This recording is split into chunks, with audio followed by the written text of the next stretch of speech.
সেই সাথে তিনি আমাদেরকে কখনোই তার রহমত থেকে বঞ্চিতও করেননি। তাই আরেকবার বলি আলহামদুলিল্লাহ। দরুদ ও সালাম বর্ষিত হোক আমাদের প্রিয় নবী হযরত মুহাম্মাদের প্রতি, তাই সকলেই বলি সাল্লাল্লাহু আলাইহি ওয়াসাল্লাম। সম্মানিত উপস্থিতি, আজকের এই সংক্ষিপ্ত আলোচনায় আপনাদের সকলকে স্বাগত জানাই।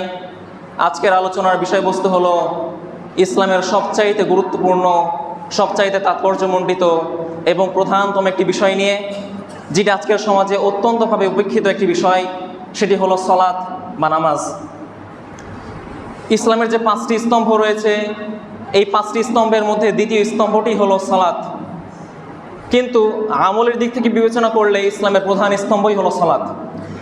কেননা ইসলামের প্রধান স্তম্ভ হলো বা প্রথম স্তম্ভ হলো শাহাদাত, আশহাদু আল্লা ইলাহা ইল্লাল্লাহ ওয়া আশহাদু আন্না মুহাম্মাদুর রাসূলুল্লাহ, যেটা হলো মূলত আমাদের অন্তরের ব্যাপার বা আমাদের কলবে একটা ব্যাপার, যেটা আমাদের ঈমানের সাথে সম্পৃক্ত।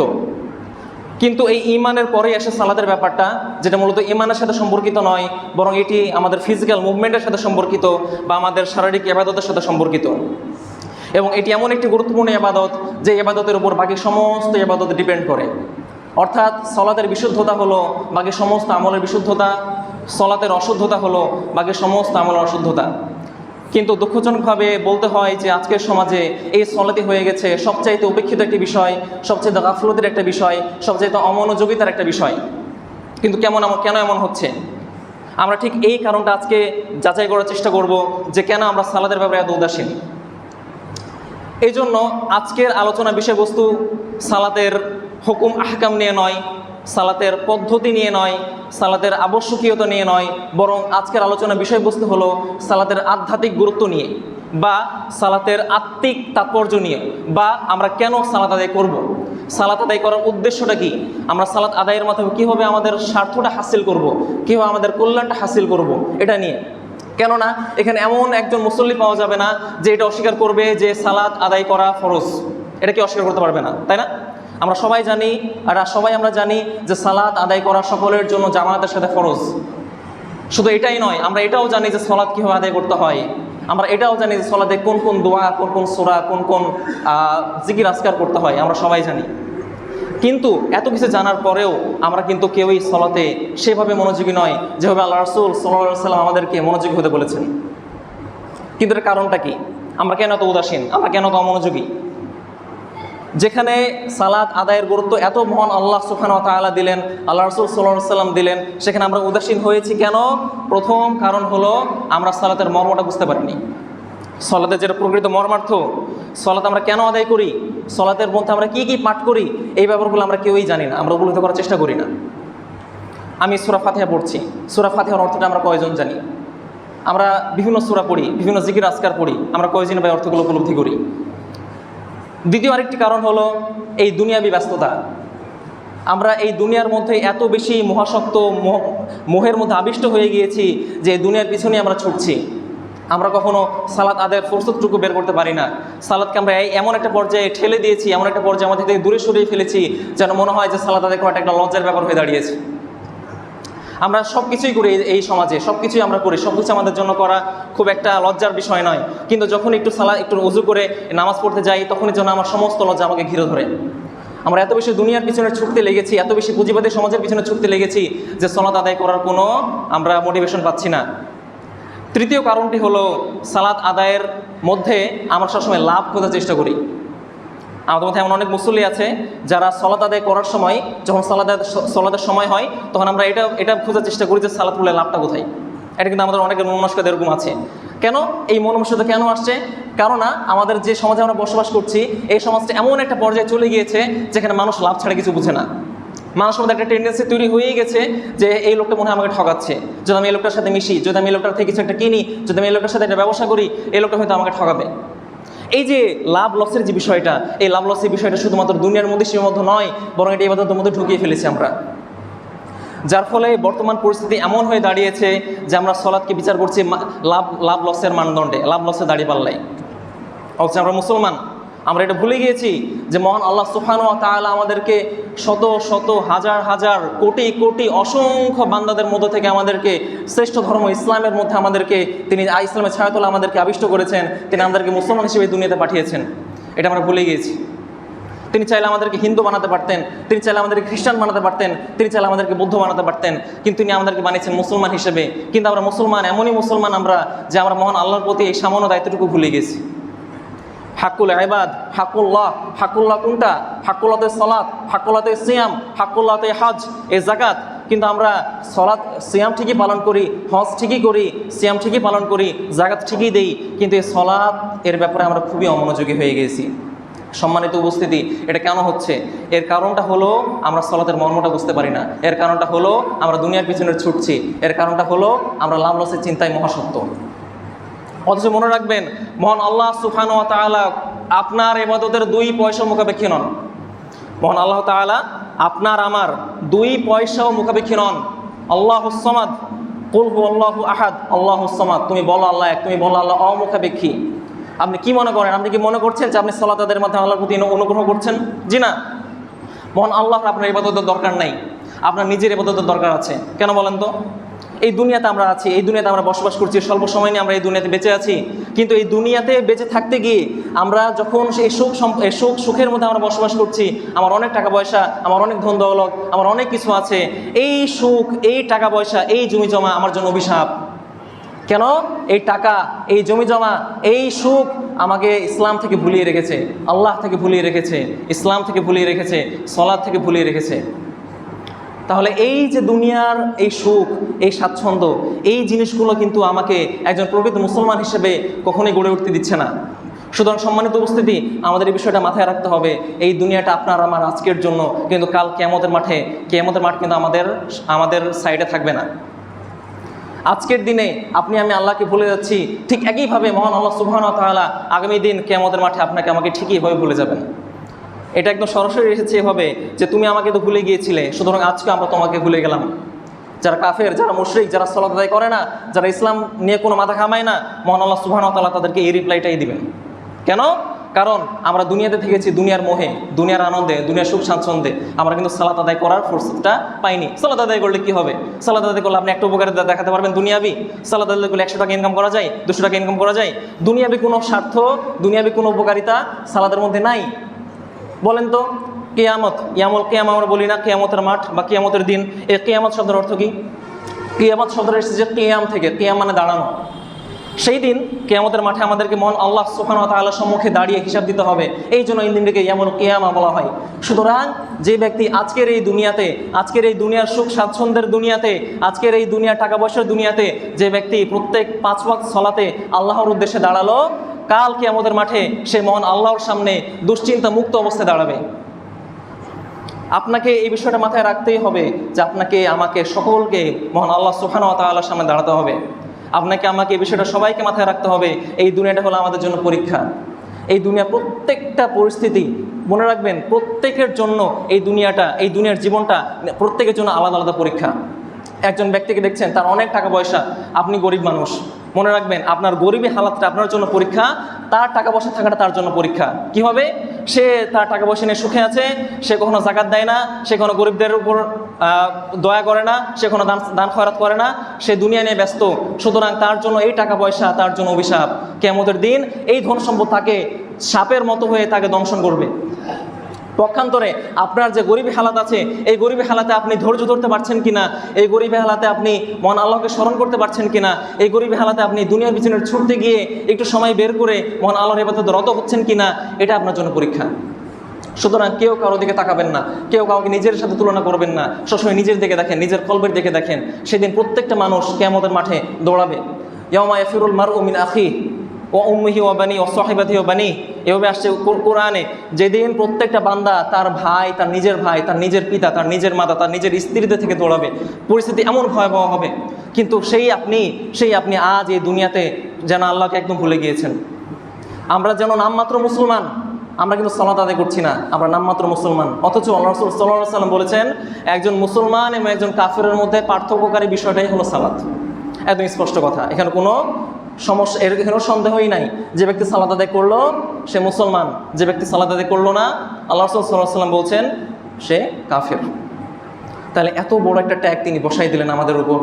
আমরা দেখেন এবার চিন্তা করেন তো আমরা কতটুকুই এখন আমরা ইসলামের মধ্যে আছি, আমরা কতটুকুই মুসলমান, আমরা কত শতাংশ আমরা মুসলমান, 10%, 20%? এই মুসলমানের সেদিন কি হবে কিয়ামতের মাঠে? আফসোস হয় যখন আমরা দেখি যে ব্যক্তিটা সালাত আদায়ের সময় লাভ লস নিয়ে চিন্তা করে, সেই ব্যক্তিরা যখন ফেসবুক চালায়, সেই ব্যক্তিরা যখন মেসেঞ্জার চালায়, সেই ব্যক্তিরা যখন ইউটিউব চালায়, টিকটক চালায়, খেলাধুলা দেখে, ক্রিকেট দেখে, ফুটবল দেখে, আড্ডাবাজি করে, আর কত কী করে, ক্যারাম বোর্ড খেলে, মোবাইলে গেমস খেলে, তখন তার এই চিন্তাটা মাথায় আসে না, তার মাথায় এই বিবেকটা কাজ করে না যে আমি যে ফেসবুক চালাচ্ছি, আমি যে আড্ডা দিচ্ছি, আমি যে আড্ডাবাজি করে বেড়াচ্ছি, আমি যে দোকান বসে চা খাচ্ছি ঘন্টার পর ঘন্টা, এটাতে আমার লাভ কোথায়? তখন কিন্তু তার মাথায় এই লাভ লসের চিন্তাটা আসে না। কেন? কারণ চা খেলে মজা লাগে, খেলাধুলা দেখলে মজা লাগে, ফেসবুক চালালে মজা লাগে। এই যে মজা পাইতে পাইতে পাইতে পাইতে আমাদের এমন একটা অবস্থা হয়ে গিয়েছে যেন এই মজাটাই যেন আমাদের সব, এই মজাটাই আমাদের জন্য প্রভু, এই মজাটাই আমাদের গড, এই মজাটাই আমাদের আল্লাহ, নাউজুবিল্লাহ। অথচ এটাই আমাদের পরিস্থিতি, এটাই আমাদের বর্তমান অবস্থা। এন্টারটেইনমেন্টের জগৎটা আপনারা খেয়াল করবেন, ইউরোপ আমেরিকা তারা কিন্তু এই এন্টারটেইনমেন্টের জগৎটাকে অনেক বেশি বাড়াচ্ছে, অনেক বেশি তারা এই যে ক্ষেত্রগুলোকে উন্নত করছে। তারা কোটি কোটি হাজার হাজার টাকা খরচ করে ফুটবলের পিছনে ইনভেস্ট করছে, ক্রিকেটের পিছনে ইনভেস্ট করছে, টিভি, সিনেমা, সিরিজ, যত বড় বড় তাদের ইন্ডাস্ট্রি রয়েছে সবগুলো কি বলেন তো? একটাই মিল পাবেন, সেটা হচ্ছে বিনোদন। একটাই মিল পাবেন, সেটা হচ্ছে এন্টারটেইনমেন্ট, বিনোদন, মজা। আপনি যত বেশি এই দুনিয়ার মোহে আসক্ত থাকবেন তত আপনি এই ধর্ম থেকে বিচ্ছিন্ন হবেন, তত আপনি ধর্ম থেকে দূরে সরে আসবেন। অথচ মহান আল্লাহ বলছেন তোমরা ধর্মের পথে আসো, তোমরা ধর্মের পথে আসো, তোমরা সালাত আদায় করো, তোমরা আমাকে স্মরণ করো। তোমরা যদি এই দুনিয়াতে আমাকে স্মরণ করতে পারো, কালকে আমি তোমাদেরকে স্মরণ করবো, কালকে আমাদের মাঠে আমি তোমাদেরকে স্মরণ করবো। কিন্তু আফসোসের বিষয় হচ্ছে আমরা কজন স্মরণ করি? এখানে আমরা বিভিন্ন শ্রেণীর মানুষ আছে, বিভিন্ন পেশার মানুষ আছে। কেউ হয়তো খেতিবাড়ি করি, কেউ হয়তো কৃষক, কেউ হয়তো গাড়ি চালাই, কেউ হয়তো দিনমজুরি করি। বলেন তো আপনি কতটুকুই বা ধর্মকে স্মরণ করেন? আপনার তো এই দুনিয়াতে হারানোর কিছুই নাই। আপনি কি এটা জানেন আপনার জীবনটা কত সীমিত? রাসূলুল্লাহ সাল্লাল্লাহু আলাইহি ওয়াসাল্লাম এই দুনিয়াবী জীবনটাকে তুলনা করছেন মহাসমুদ্রের মধ্যে এক ফোঁটা পানিকে। মহাসমুদ্র হলো কিয়ামত, আর এক ফোঁটা পানি হলো এই দুনিয়া। অথচ এটা আমাদের মাথায় নাই। কেন? কারণ আমরা সবসময় চাই ইনস্ট্যান্ট কনসিকুয়েন্স, আমরা চাই ইনস্ট্যান্ট ফলাফল। আমি সালাত আদায় করবো, আমাকে এখনই ফলাফল দিতে হবে। আমরা যে কাজটাই করি না কেন, আমি একটা কোল্ড ড্রিঙ্কস খাচ্ছি, কোল্ড ড্রিঙ্কস খাই কেন? কারণ কোল্ড ড্রিঙ্কস খেলার সাথে সাথে একটা উপকারিতা পাওয়া যায়, একটা মজা পাওয়া যায়। কিন্তু মনে রাখবেন, শর্ট টাইম উপকারিতা লং টাইম ক্ষতিগ্রস্ত করে মানুষকে, প্রত্যেকটা বিষয়। কিন্তু ধর্মের বিষয়টা আপনি যদি দেখেন, আপনি ধর্মের যেই বিষয়টাই পালন করেন না কেন, ধর্ম আপনাকে তৎক্ষণাৎ কখনই ফলাফল দিবে না। মহান আল্লাহ বলছেন তোমার আমার কাছে চাও। মহান আল্লাহ প্রত্যেক দিন, প্রত্যেক রাতে, মধ্যরাতে বা শেষ রাতে 7 আসমানের নিচে নেমে আসে, তিনি বলেন কে আছো আমার কাছে চাইবে, আমি তাকে দান করব। কে আছো আমার কাছে সাহায্য প্রার্থনা করবে, আমি তার সাহায্য প্রার্থনাটাকে সাড়া দিব, তাকে আমি ক্ষমা করে দিব। কিন্তু কয়জন আমরা তারটাকে সাড়া দিই? তাকে আমরা ডাকি, তারটাকে আমরা সাড়া দিই, তাকে আমরা ডাকি? আমরা কেউ কিন্তু এই কাজটা করি না। যদি বলেন যে আমি তো ডাকি, কিন্তু মহান আল্লাহ তো আমার অবস্থা পরিবর্তন করছেন না। যদি বলেন যে আমি তো আল্লাহকে ডাকি, কিন্তু তিনি তো আমার কথা শুনছেন না, আমার জীবনটা একইভাবে চলে যাচ্ছে। মনে রাখবেন, এই যে মহান আল্লাহকে আপনি যে ডাকলেন, এটাই আপনার ইবাদত, এবং এটা মহান আল্লাহ স্মরণ রেখেছেন। কিন্তু কখন দিবেন এটা মহান আল্লাহর হাতে, এটা আপনার হাতে নয়। আপনাকে শুধু চাইতে হবে আল্লাহর কাছে, চাওয়ার মন মানসিকতা থাকতে হবে নিজের মধ্যে, ইবাদতের মন মানসিকতা থাকতে হবে নিজের মধ্যে। যদি মন মানসিকতা না থাকে, যদি চাওয়ার আশা আকাঙ্ক্ষা না থাকে, তাহলে আপনি কীভাবে মুসলমান? যদি আপনি চান মহান আল্লাহ দিয়ে দেয়, তাহলে আপনি কিসের মুসলমান? আপনি তো বান্দাই না, আপনি রাজা হয়ে গেলেন এই দুনিয়াতে। যে ব্যক্তি যেটা চায় সেটা যদি সে পেয়ে যায়, তাহলে সে বান্দা কিসের? তার পরীক্ষা কিসের? আপনি ধরেন যে পরীক্ষা দিতে গেলেন, আপনার প্রশ্ন কমন নাই, আপনি বললেন যে স্যার আপনি বইটা আমাকে দেন, আমি একটু দেখে দেখে লিখি, তাহলে হলো? মহান আল্লাহ কি এতই সোজা? মহান আল্লাহ পরীক্ষা কি এতই সোজা? তিনি আপনাকে কোশ্চিন পেপার দিয়ে দিয়েছেন, এখন পারবেন কি পারবেন না সেটা আপনার উপর। যে যত বেশি অ্যান্সার করতে পারবে, অ্যান্সারের অর্থ হলো যে যত বেশি মহান আল্লাহকে স্মরণ করবে ইবাদতের মাধ্যমে, সলাতের মাধ্যমে, বিভিন্ন ইবাদতের মাধ্যমে, মহান আল্লাহ তাকে তত বেশি পাস নাম্বার দিবেন, তত বেশি তাকে জান্নাতের ফজিলত দিবেন, তত বেশি তাকে কিয়ামতের মাঠে সম্মানিত করবেন। সুতরাং আমরা চেষ্টা করব সম্মানিত উপস্থিতি যে আমরা যেন সালাতের প্রতি মনোযোগী হই। কেননা সালাত হলো এমন একটা ইবাদত, যে ইবাদতটা প্রত্যেক বান্দার জন্য এমনভাবে ওয়াজিব, এমনভাবে ফরজ, যে ইবাদতটা যদি কোনো বান্দা বাদ দেয়, তার সমস্ত আমল যেন ক্ষতিগ্রস্ত হয়ে যায়। এটা আমার কথা, এটা আল্লাহ রাসূল সাল্লাল্লাহু আলাইহি ওয়াসাল্লাম বলেছেন। কেন? আমরা সবাই জানি কিয়ামতের দিন সর্বপ্রথম হিসাব নেওয়া হবে কিসের বলেন তো? সালাতের। আমরা সবাই জানি, পড়ি কয়জন? পড়ি না কেন? সালাত পড়লে মজা পাওয়া যায় না, সালাত পড়লে আনন্দ পাওয়া যায় না, সালাত পড়লে এন্টারটেইনমেন্ট পাওয়া যায় না। যে মজাটা পাওয়া যায় একটা পেপসি খেলে, যে মজাটা পাওয়া যায় একটু আড্ডা দিলে, যে মজাটা পাওয়া যায় একটু ভিডিও দেখলে। আরে ভাই, যদি সালাত পড়তে মজাই পাওয়া যেত, তাহলে তো এটা ইবাদত হতো না। ইবাদত মানেই তো কষ্ট, ইবাদত মানেই তো ধৈর্য, ইবাদত মানেই তো কষ্ট, ইবাদত মানেই তো আপনার লেগে থাকা। আপনি যেটা পাচ্ছেন না, আপনি দেখছেন আপনার কোনো লাভ নাই, আপনি দেখতে পাচ্ছেন না কোনো লাভ হচ্ছে আপনার, কিন্তু ঠিকই মহান আল্লাহ আপনার আমল নামায় অসংখ্য নেকি লিখে দিচ্ছেন, যেটা কিন্তু আপনি উপলব্ধি করতে পারছেন না, যার ফলে আপনি সালাতও আদায় করছেন না। মহান আল্লাহ সুবহানাহু ওয়া তাআলা পবিত্র কোরআনে 20টিরও বেশি স্থানে তিনি বর্ণনা করেছেন আকিমিস সালাহ, আকিমিস সালাহ, আকিমিস সালাহ। তুমি সালাত প্রতিষ্ঠা করো, তুমি সালাত প্রতিষ্ঠা করো, তুমি সালাত প্রতিষ্ঠা করো। প্রতিষ্ঠা করার অর্থটা কি? তিনি তো বললেন না সালাত আদায় করো। আমরা কিন্তু সালাত আদায় করি, সালাত প্রতিষ্ঠা করার মন মানসিকতা বা সালাত কীভাবে প্রতিষ্ঠা করতে হয় এটা আমরা জানি না। সংক্ষেপে আমরা চেষ্টা করবো জানার সালাতের মর্ম বাণীটা কি, সালাতের মর্মার্থটা কি, সালাতের ইকামাতুস সালাহ অর্থাৎ সালাত প্রতিষ্ঠা করার বিষয়টা কি মূলত, এটা আমরা জানার চেষ্টা করবো আজকে। প্রথমত আমরা সূরা ফাতিহা পাঠ করি, তাই না? সালাতে আমরা কয়জন জানি সূরা ফাতিহার অর্থ? অনেকে জানি, অনেকে জানি না। আবার যদি জানিও কিন্তু সেভাবে কিন্তু আমরা উপলব্ধি করি না। আমরা যেন সালাতের আদায় করে একটা রোবটের মতো মসজিদে গেলাম, দাঁড়ালাম, সূরা ফাতিহা পড়লাম, একটা সূরা পড়লাম, রুকুতে গেলাম, রুকু থেকে উঠলাম। আপনি অবাক হবেন, আপনি সালাতের মধ্যে নাই কিন্তু তবুও আপনি সালাত একদম পারফেক্টলি পড়তে পারবেন।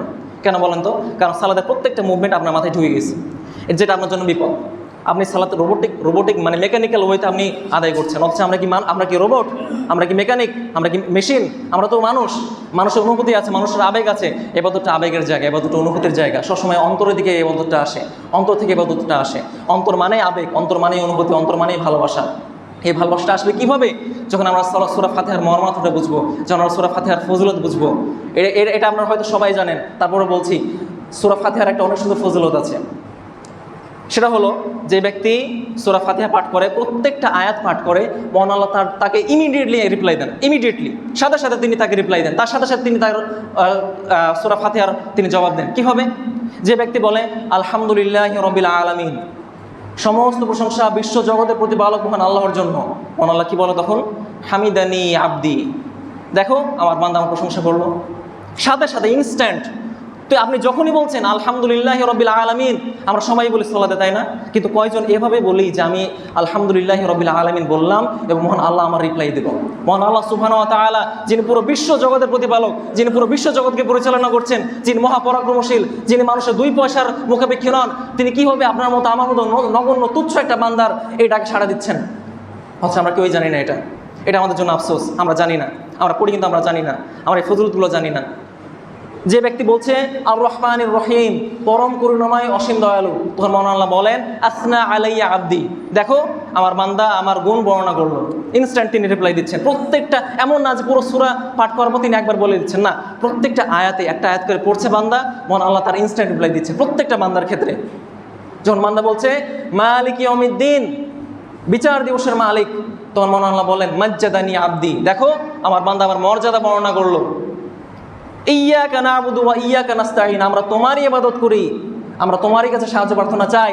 তখন মহান আল্লাহ বলেন হাযা বাইনি ওয়া বাইনা আবদি, এইটা হলো আমার এবং আমার বান্দার মধ্যেকার পার্সোনাল কনভারসেশন, ব্যক্তিগত। মহান আল্লাহ কিন্তু এই ব্যাপারটাকে ব্যক্তিগত পর্যায়ে নিয়ে গেছেন এবং এটা কিন্তু আমাদের বুঝতে হবে। ব্যক্তিগত পর্যায়ে মানে কি? অর্থাৎ এটা থেকে কিন্তু কোনো বান্দা এই প্রতিদিন থেকে বাদ যাবে না। মহান আল্লাহ এটাকে ব্যক্তিগতভাবে নিচ্ছেন এবং তিনি বলছেন ওয়ালি আবদি মাসাল, এবং আমার বান্দার জন্য তাই রয়েছে যা সে চায়। যখন বান্দা বলে ইহদিনাস সিরাতাল মুস্তাকিম সিরাতাল্লাযীনা আন'আমতা আলাইহিম গায়রিল মাগদুবি আলাইহিম ওয়ালাদ-দাল্লিন, তখন মহান আল্লাহ বলেন হাযা লি আবদি, এর প্রতিদান রয়েছে আমার বান্দার জন্য। ওয়ালি আবদি মাসাল, আমার বান্দার জন্য তাই রয়েছে, আমার বান্দার জন্য সেই প্রতিদানই রয়েছে যার সে কামনা করে। অথচ আমরা সূরা ফাতিহা পাঠ করছি, কয়জন এই ফজিলতটা জানতাম বলেন? এত সুন্দর একটা ফজিলত মহান আল্লাহ সুবহানাহু ওয়া তাআলা তিনি স্বয়ং আপনার আমার কথায় রিপ্লাই দিচ্ছেন সাথে সাথে।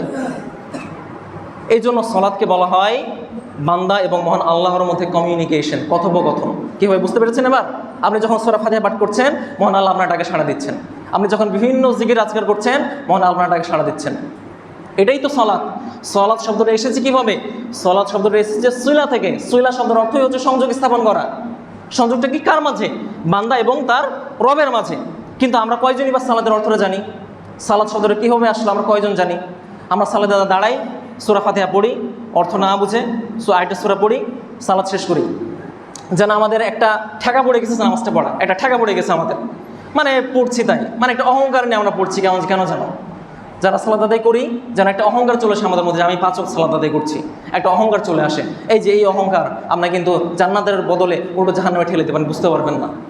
সুতরাং সালাত যেখানে মহান আল্লাহ আপনাকে রিপ্লাই দিচ্ছেন, সেখানে আপনাকে কত বেশি বিনয়ী হতে হবে, কত বেশি নম্র ভদ্র হতে হবে, এটা আপনাকে হয়তো আর বলে বোঝানোর দরকার নাই। সম্মানিত উপস্থিতি, ইকামাতুস সালাহ নিয়ে বলছিলাম। ইকামাতুস সালাহ অর্থ এইটা না যে আপনি সূরা ফাতিহা পড়ে আমিন বললেন, আমিন পর্যন্তই শেষ। আমিন মানে কি বলেন তো? আমিন মানে হে আল্লাহ তুমি কবুল করো। আমি যে সূরা ফাতিহাটা পড়লাম, আমি বললাম যে হে আল্লাহ, আমি তোমার কাছে তোমারই আমরা ইবাদত করি, তোমার কাছে সাহায্য প্রার্থনা চাই, তুই আমাদেরকে সহজ সরল পথ দেখাও। তখন আমরা বলি আমিন, হে রব তুমি আমার এই আকুতিগুলো, এই কামনাগুলো কবুল করো। কিন্তু কয়জনই বা আমরা মহান আল্লাহর আশায় থাকি, এই আশাটা আমাদের মধ্যে মাঝে রাখি যে মহান আল্লাহ আমার দোয়া কবুল করবেন। আমরা কিন্তু আমিন আমিন শব্দটার অর্থও জানি না। আমরা আমিন বলি, সালাত শেষ করে দিই, যেন এই পর্যন্ত আমার দায়িত্ব শেষ। ঠিক একইভাবে আমরা যখন সালাত শেষ করছি, যখন আসসালামু আলাইকুম রহমতুল্লাহ পাঠ করে সালাত শেষ করে ফেলছি, তারপর আমি আমার নিজ নিজ জায়গাতে চলে যাচ্ছি, এটা কিন্তু সালাত নয়। বরং সালাত হলো এইটাই যে আমি সালাতের মধ্যে যেই দোয়াগুলো পড়লাম, এই দোয়াগুলোর বাস্তবিক ইমপ্লিকেশন, বাস্তবিক প্রয়োগ আমি ওর জীবনে ঘটাতে পারছি কিনা। সালাত শুধু মসজিদের মধ্যে সীমাবদ্ধ নয়, দৈনিক 5 ওয়াক্ত সালাত আসছে, প্রত্যেক দৈনিক 5 ওয়াক্ত সালাত আছে আমাদের জন্য, তাই না? যখন আপনি ফজর সালাত আদায় করছেন, ফজর থেকে নিয়ে জোহর পর্যন্ত আপনি ধর্মটাকে রক্ষা করতে পারছেন কিনা, আপনি ধর্মটাকে নিজের মধ্যে আনতে পারছেন কিনা, আপনি ধর্মের মধ্যে নিজেকে পরিচালনা করতে পারছেন কিনা, এটাই তো সালাতের উদ্দেশ্য। সালাত মানে কি আপনি বুঝাচ্ছেন আপনি এটা যে আপনি সালাত উজু করার আগে একটু টানলেন, আবার সালাত শেষ করার পর আরেকবার টান দিলেন, এটা তো সালাত নয়। সালাত মানে হচ্ছে নম্রতা, ভদ্রতা, যেটা শুধুমাত্র সালাতের মধ্যে সীমাবদ্ধ নয়, বরং সালাতের বাইরে সীমাবদ্ধ। এটাই মধ্যে ইকামাতুস সালাহ। ইকামাতুস সালাহ কি? ইকামাতুস সালাহ হলো মহান আল্লাহর সাথে আপনার সম্পর্ক, মহান আল্লাহর সাথে আপনার কানেকশন, যেটা শুধুমাত্র আপনার একার না। আপনি যখন একটা মসজিদে হেঁটে যাচ্ছেন, আপনি যখন একটা মসজিদে সুন্দরভাবে সেজে গুজে পাঞ্জাবি পরে হেঁটে যাচ্ছেন, আপনার যখন বন্ধুরা আপনাকে দেখছে, তারাও কিন্তু আপনাকে উদ্বুদ্ধ হবে, তারা আপনাকে থেকে বুঝবে যে আমাকেও সালাত আদায় করতে হবে। সুতরাং এই আমলটা কিন্তু একটা দাওয়াত। আপনি যখন সালাত আদায় করার জন্য মসজিদে যাচ্ছেন, আপনি যখন মানুষকে দাওয়াত দিচ্ছেন যে তোমরাও আমার সাথে সালাত আদায় করো, এটাই ইকামাতুস সালাহ। কিন্তু আমরা কয়জন এই ইকামাতুস সালাহর মর্মটা বুঝতে পারছি? সম্মানিত উপস্থিতি, যেটা বলছিলাম যে সালাতের ব্যাপারে আমরা কিন্তু কখনো অমনোযোগী না হই। কেন? সালাত আদায় করতে আপনার ভালো লাগবে না, এটা আপনি ধরে নেন, এটা আপনি লিখে নেন। এটা আপনাকে বোঝানো যাবে না যে যারা সালাত আদায় করে তারা খুব মজা পায়, না, কেউ মজা পায় না। সালাতে কোনো মজা নেই। সালাত আছে বিনয়, সালাত আছে নম্রতা, সালাত আছে ভদ্রতা। আপনার এই বিশ্বাস ভিতরে রাখতে হবে, নিজের মধ্যে রাখতে হবে যে আপনি সালাত আদায় করছেন মহান আল্লাহর সামনে, আপনি যেন তার সামনে দাঁড়িয়ে আছেন। এইটাই যেন আপনার জন্য কিয়ামতের মাঠ। এই জন্যই সালাতটাকে বলা হয় ইকামাতুস সালাহ। ইকামা শব্দটা আসছে কিয়াম থেকে, যেমনভাবে কিয়ামত শব্দটা আসছে কিয়াম থেকে। আপনি কাল কিয়ামতের মাঠে মহান আল্লাহর সামনে যেভাবে দাঁড়াচ্ছেন, আজ আপনি সেভাবেই যেন মহান আল্লাহর সামনে প্রত্যেক 5 ওয়াক্ত দাঁড়াচ্ছেন। ব্যাপারটা সুন্দর না? ব্যাপারটা চমৎকার না? কিন্তু আমরা কয়জন এভাবে বুঝি? আজ যদি আপনি আল্লাহর সামনে দাঁড়াতে পারেন এভাবে, তাহলে কাল আপনি কিয়ামতের মাঠে আপনি মহান আল্লাহর সামনে নির্ভয় চিত্তে, নির্ভয় নিঃসংশয়ে, কোনো দুশ্চিন্তা ছাড়া আপনি দাঁড়াবেন এবং মহান আল্লাহ সুবহানাহু ওয়া তাআলা নিজে আপনাকে তার প্রতিদান দেবেন। কিন্তু এই মন মানসিকতা আমাদের কয়জনের আছে? আমরা ঘুরে ফিরে সেই দুনিয়ার পিছনে ছুটছি, আমরা ঘুরে ফিরে সেই দুনিয়ার পিছনে আমরা ছুটে বেড়াচ্ছি। আমরা সালাতটা পড়ার ন্যূনতম ফুরসতটুকু আমরা বের করতে পারছি না। সম্মানিত উপস্থিতি, আজকে কথাগুলো শুনছেন, কথাগুলো শুধুমাত্র এই এতটুকুর মধ্যে যাতে সীমাবদ্ধ না থাকে, আমরা যেন এই কথাগুলোকে আমাদের জীবনে ইমপ্লিমেন্ট করতে পারি, যাতে প্রয়োগ করতে পারি। না ছাড়া আমার কথা বলার কোনো মূল্য নাই, এই কথার কোনো মূল্য নাই। আপনি এখানে আসেন কথা শুনতে, জি না, কথা শোনাটা এখানে উদ্দেশ্য নয়, উদ্দেশ্য হচ্ছে বোঝা। আমি বুঝলাম কিন্তু আমি এখন পালন করব। অনেক মুসলমান আছে যারা সবই জানে, সবই বুঝে, কিন্তু তারা আমল করে না। এই মুসলমানের কোনো দাম নাই। যারা ঈমান আনলো এবং সেই সাথে সৎকর্ম করলো, তারাই মূলত প্রকৃত মুসলমান। সুতরাং আজকে শুনছেন, আজকে ফজিলতগুলো জানলাম আমরা। এই ফজিলতগুলো যাতে যেন আমাদের মধ্যে বাস্তবিক ইমপ্লিকেশন আমরা ঘটাতে পারি, বাস্তবিক প্রয়োগ আমরা ঘটাতে পারি, যাতে আমরা প্রত্যেক নামাজে এরপর থেকে যখন দাঁড়াবো, প্রত্যেক সালাত যখন এরপর থেকে দাঁড়াবো, যাতে আমরা এই নিয়ে দাঁড়াই যে আমি যখন সূরা ফাতিহা পাঠ করছি, মহান আল্লাহ আমার ডাকে সাড়া দিচ্ছেন, মহান আল্লাহ আমার কথা শুনছেন। সবথেকে বড় কথা হলো মহান আল্লাহ আপনার কথা শুনছেন। আপনি সালাত আদায় করছেন, মহান আল্লাহ প্রত্যেকটা আপনার কথা শুনছেন। আমরা যখন বলছেন সামিআ আল্লাহু লিমান হামিদা, মহান আল্লাহ তার কথা শুনেন, যে তার প্রশংসা করে। তারপর আপনি বলছেন রব্বানা ওয়ালাকাল হামদ, হে রব সমস্ত প্রশংসা তোমার জন্য। ব্যাপারটা সুন্দর না? সাথে সাথে আপনি বলছেন, তার প্রশংসা করছেন। মহান আল্লাহকে এটা শুনে খুশি হন না, মহান আল্লাহকে এটা শুনে সন্তুষ্ট হন না, কিন্তু তিনি আপনাকে এই দুনিয়াতে কোনো প্রতিদান দেবেন না। এটা মনে রাখবেন। আপনি মহান আল্লাহর অনেক ভালো বান্দা, আপনি কখনো তার থেকে প্রতিদান আশা করবেন না। এই দুনিয়াতে আশা করতে হবে, আশা রাখতে হবে, কিন্তু মহান আল্লাহ যে আমাকে দিবেই, এই দিবেই কথাটা নিজের মধ্যে রাখা যাবে না। এটাই তো পরীক্ষা মহান আল্লাহ। আপনি মহান আল্লাহকে কতটুকু স্মরণ করতে পারছেন, কতটুকু মনে করতে পারছেন। তিনি তো আপনার সামনে নাই, তিনি তো আপনার সামনে ঘোরাফেরা করছেন না, চলাফেরা করছেন না। তিনি শুধু বলে গেছেন, তিনি শুধু কোরআন হাদিস দিয়ে গেছেন। এই কোরআন হাদিস শুনে পড়ে বুঝে আমরা কতটুকু তাকে স্মরণ করতে পারছি, এটাই তো আমাদের পরীক্ষা। পরীক্ষা খুবই সহজ, পরীক্ষা কিন্তু কঠিন নয়। কঠিন হলো এই পরীক্ষাটাতে লেগে থাকা। দৈনিক 5 ওয়াক্ত সালাত আদায় করা, এটা কিন্তু চার ঠিকানি কথা নয়। এটার জন্য লাগে শ্রম, এটার জন্য লাগে ধৈর্য, এটার জন্য লাগে কনসিস্টেন্সি। আমরা কয়জনই বা ধৈর্য সহকারে এই সালাত আদায় করতে আমরা উৎসুক হই। পরিশেষে আমি কিছু পরিণতির কথা বলতে চাই, যারা সালাত আমরা গ্যাপ দিচ্ছি, যারা মিস দিচ্ছি। একটা সুন্দর চিত্র তুলে ধরা হয়েছে পবিত্র কোরআনে সূরা মুদাসসিরে 42 থেকে 43 নম্বর আয়াতে, যেখানে যারা মুসল্লি যারা সালাত আদায় করতো না তাদের ব্যাপারে বলা হচ্ছে মা সালাকাকুম ফি সাকর ক্বালু লাম নাকু মিনাল মুসাল্লিন। তাদেরকে বলা হবে যে আরে তোমরা জাহান্নামে কেন, তোমাদেরকে জাহান্নামে কিসে ঠেলে দিল, তোমরা জাহান্নামে কেন, তাদেরকে জিজ্ঞেস করা হবে। তখন তারা একটাই উত্তর দিবে, লাম নাকু মিনাল মুসাল্লিন, আমরা শুধু একটাই কাজ করতাম না, সেটা হলো আমরা নামাজ পড়তাম না, আমরা বেনামাজি ছিলাম, আমরা নামাজ পড়তাম না। যখন সালাতের সময় হতো আমরা আড্ডা দিতাম, যখন সালাতের সময় হতো আমরা ক্রিকেট খেলা দেখতাম, আমরা IPL দেখতাম, আমরা BPL দেখতাম, আমরা কোপা আমেরিকা দেখতাম, আমরা ফুটবল দেখতাম, আমরা আড্ডা দিতাম, আমরা ক্যারাম বোর্ড খেলতাম, আমরা মোবাইলে গেমস খেলতাম, কিন্তু সালাত আদায়ের ফুরসতটুকু আমার ছিল না। এই জন্য আমি আজ জাহান্নামের শাস্তি ভোগ করছি। এই যে জাহান্নামীদের অবস্থা, এই জাহান্নামীদের মধ্যে আপনি আমি যে হব না, এটা গ্যারান্টি আপনি দিতে পারবেন নাকি আমি দিতে পারবো? এটা গ্যারান্টি তখনই আমরা দিব যখন আমার 5 ওয়াক্ত সালাতের প্রতি আমরা মনোযোগী হব, যখন আমরা 5 ওয়াক্ত সালাতকে হেফাজত করব। সুতরাং সম্মানিত উপস্থিতি, পরিশেষে আমি শুধু আপনাদের প্রতি এই অনুরোধটুকু রাখতে চাই, আপনারা যেই পরিস্থিতি থাকেন না কেন, আপনি ধরেন যে আপনি অনেক পাপ করেন, আপনার জীবনে অনেক পাপ করেন, আপনার পাপের শেষ না, আপনি জানেন আপনি পাপ করছেন, আপনি জানেন আপনি অনেক খারাপ কাজ করছেন, সালাত গ্যাপ দিবেন না, সালাতটা পড়বেন। কেন? কারণ আমি শুরুতেই বলেছি ইন্নাস সালাতা তানহা আনিল ফাহশা ওয়াল মুনকার, নিশ্চয়ই সালাত যাবতীয় অশ্লীল, অনাচার, অবিচার, পাপাচার থেকে দূরে রাখে। আজকে আমি সালাত আদায় করছেন, পাপ কাজ করছেন, কালকে আমি সালাত আদায় করছেন, পাপ কাজ করছেন, আরেকদিন আমি সালাত আদায় করছেন, পাপ কাজ একটু কম করছেন। দেখবেন পাপ কাজের সময়টা, পাপ কাজের বিষয়টা, পাপ কাজের পরিসরটা আস্তে আস্তে কমে আসছে আপনার। কিন্তু আপনি যদি সালাত কন্টিনিউ না রাখতে পারেন, দেখবেন যে সালাত কমবে, পাপ কাজ বাড়বে, উল্টাটা হবে। কেন? কারণ শয়তান অলওয়েজ তৎপর, শয়তান অলওয়েজ আপনার পিছনে লেগে আছে, আপনাকে দুনিয়ামুখী করার চেষ্টা করছে, আপনাকে আখিরাত বিমুখী করার চেষ্টা করছে। কিন্তু শয়তানের কখনো শয়তানের ফাঁদে কখনো পা দিবেন না, শয়তানের ফাঁদে কখনো পা দিবেন না। কেন? কারণ শয়তানের ফাঁদে পা দেওয়ার মানেই হচ্ছে দুনিয়ামুখী হওয়া। আপনি তখনই বুঝবেন যে আপনি শয়তানের ফাঁদে পা দিয়ে ফেলেছেন যখন আপনি দুনিয়ার পিছনে ছুটবেন, যখন আপনি ইসলাম থেকে দূরে সরে যাবেন, যখন আপনি সালাত থেকে দূরে সরে যাবেন, যখন আপনি ইসলামের সকল মৌলিক বিধিবিধান থেকে দূরে সরে যাবেন। সুতরাং সম্মানিত উপস্থিতি, আপনাদের প্রতি আমার এটাই অনুরোধ, আপনারা কখনোই সালাতটা, শুধু আপনি বলছি না, আমি বলবো যে আমরা যেন কখনোই এই সালাতকে, এই গুরুত্বপূর্ণ আমলটাকে যেন আমরা অবহেলা না করি। 5 ওয়াক্ত না হোক 4 ওয়াক্ত পড়বো, যারা অভ্যস্ত না, 4 ওয়াক্ত না হোক 3 ওয়াক্ত, 3 ওয়াক্ত না 2 ওয়াক্ত, 2 নাহলে 1 ওয়াক্ত, 1 ওয়াক্ত হবে অন্তত। মাগরিবের সালাতটাও হয়, তাই না? মাগরিবের সালাতে সব থেকে বেশি মুসল্লি পাওয়া যায়, কেন? ওই সময়টা একটু নামাজ পড়তে ভালো লাগে, ঠান্ডা একটা পরিবেশ থাকে, নামাজটা পড়া হয়, তখন সবাই কাজকর্ম সেরে একটু ফ্রি হয়, তখন নামাজটা পড়া যায়। 1 ওয়াক্ত পড়বো। যদি এই সাথে আমি এশাটা যোগ করবো, এর সাথে আমি জোহরটা যোগ করবো, এর সাথে আমি আসরটা যোগ করবো, এর সাথে ফজরটা যোগ করবো, ধাপে ধাপে আমি আগাবো। আপনি মানুষ, আমরা কিন্তু ওই আউলিয়া না যে একবারে আমি 5 ওয়াক্ত সালাত শুরু করে দেবো। কিন্তু প্র্যাকটিস করার মন মানসিকতা থাকতে হবে, সালাত আদায় করার মন মানসিকতা থাকতে হবে। এই মন মানসিকতাই মূলত আসল। মহান আল্লাহ আমাদের সকলকে যেন এই আলোচনা থেকে উপকৃত হওয়ার তৌফিক দান করেন। মহান আল্লাহ আমাদের সকলকে যেন নামাজি হিসেবে কবুল করেন। মহান আল্লাহ সুবহানাহু ওয়া তাআলা আমাদের সকলকে যেন প্রকৃত মুসলমান হিসেবে কবুল করেন। আল্লাহুম্মা আমিন।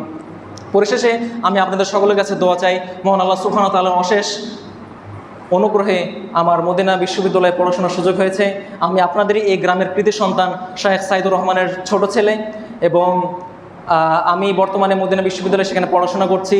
আপনারা সকলে আমার জন্য দোয়া করবেন, যাতে আমি মহান আল্লাহর প্রকৃত উদ্দেশ্য, যাতে আমি এখানে সফল করে আমি যেন দিনের খেদমতে নিজেকে জাহির করতে পারি, যাতে দিনের খেদমতে নিজেকে বিলিয়ে দিতে পারি, এই দুই আপনাদের কাছে রইল। এবং সেই সাথে আরেকটা ব্যক্তির কথা না বললেই নয়, সে হলো আপনাদেরই এই গ্রামের আরেকজন কৃতি সন্তান ডক্টর জাইনুল আবেদিন বিন নোমান, যিনি আমাদের সকলকে এই মদিনা বিশ্ববিদ্যালয়ে বিভিন্ন জায়গাতে তিনি আমাদের সহযোগিতা করেছেন। এটা খুবই ভালো লাগে। আমি এই 2 ব্যক্তির নাম এই জন্যই বললাম, কেননা এই 2জন ব্যক্তি আপনাদের গ্রামের কৃতি সন্তান। শুধু তারাই নয়, আরও অনেক কৃতি সন্তান রয়েছেন যারা সেখানে মদিনা বিশ্ববিদ্যালয় সৌদি আরবে তারা পড়াশোনা করছেন। তারা অনেকেই দিনের খেদমতে অক্লান্ত পরিশ্রম করে যাচ্ছেন। আপনারা সকলে তাদের জন্য খালেস অন্তরে, খালেস নিয়তে তাদের জন্য দোয়া করবেন, আমাদের জন্য দোয়া করবেন। মহান আল্লাহ আমাদের তাদের সকলকে যেন জাযায়ে খায়র দান করেন, তাদের সকলকে যেন ইসলামের জন্য কবুল করেন। আপনারা সকলে তাদের জন্য দোয়া করবেন, আমরা আপনাদের জন্য সকলের জন্য দোয়া করি। আপনারা সকলেই পরস্পরকে উপদেশ দেওয়ার চেষ্টা করবেন, পরস্পরকে ভালো কথা বলার চেষ্টা করবেন, যেন আমরা ইসলামের মধ্যেই যাতে সীমাবদ্ধ থাকি, আমরা যেন ইসলাম থেকে বের হয়ে না যাই। মহান আল্লাহ আমাদের সকলকে যেন মুসলমান হিসেবে মৃত্যুবরণ করার তৌফিক দান করেন। মহান আল্লাহ সুবহানাহু ওয়া তাআলা আমাদের সকলকে যেন কিয়ামতের মাঠে মুসলমান হিসেবে পুনরুত্থিত হওয়ার তৌফিক দান করেন। আল্লাহুম্মা আমিন। আকুলু কাওলি হাযা আস্তাগফিরুল্লাহ লি ওয়া লাকুম ওয়া লিসাইরিল মুসলিমিন।